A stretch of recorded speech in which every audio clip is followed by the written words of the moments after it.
Guys, good morning. Linis muna ako ng isda. Sigurado na naman to, marami na namang ubosing kanin to. Papakita ko sa inyo kung anong isda to. Yan guys, sa nakakilala sa mga isda na yan, alam nyo kung anong isda yan. Masarap siguro dyan sa isda na yan. Escabeche. Yan.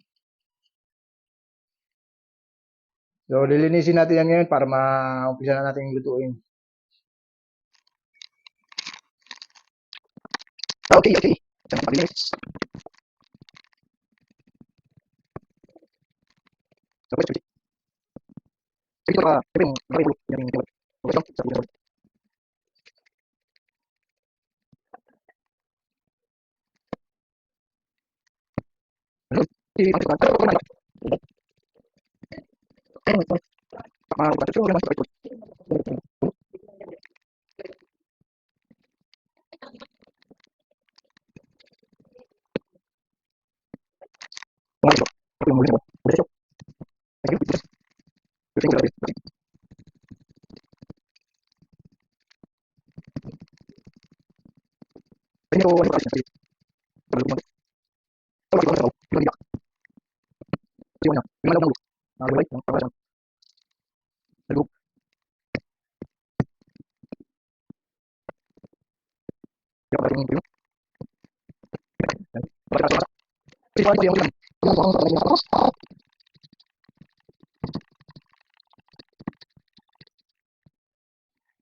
Siyempre guys, bago natin linisin yung mga isda, so unahin muna natin yung mga ginamit natin para clear tayo dito sa ating trabaho.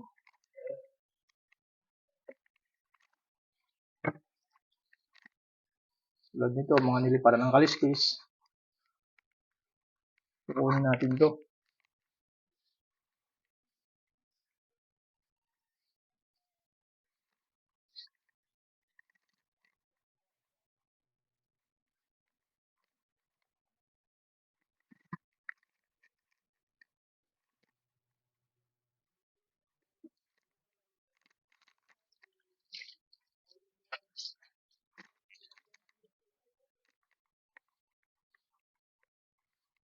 Hirap, ano yung kaliskis niya kasi maliliit. Pag natuyo to, yan, siyempre, ang katapat lang yan, yung kaliskis na yan, yung hangin, electric fan.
Okay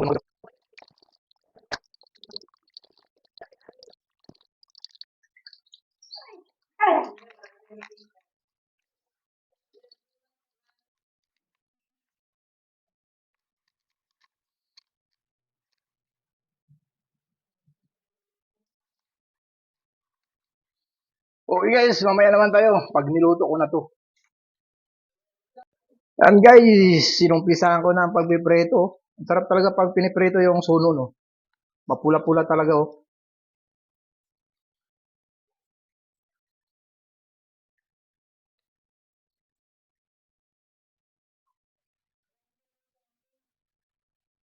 Ang tapang ng ulo guys, oh. Grabe, yung ano niya, yung ano papangig niya, nagabuka.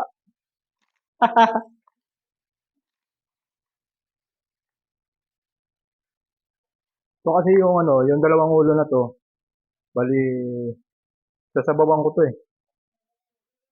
So, itong mga buo na to, yan, kabitsi yan.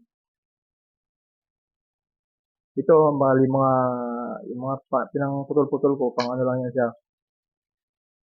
pang prito lang yan siya. Sausawan lang ng ano yan, ng ketchup, spicy. Wow, sarap niyan. Eh, Mang Tomas, baka naman. Yan guys, bali, ang ginamit ko dyan sa pagpreto, yung mantika. Kahapon, bumili ako ng, ano, ng taba ng baboy. So, yun ang kinuha ko ng mantika, yung, yan oh. Ang dami kong nakuha ng mantika oh.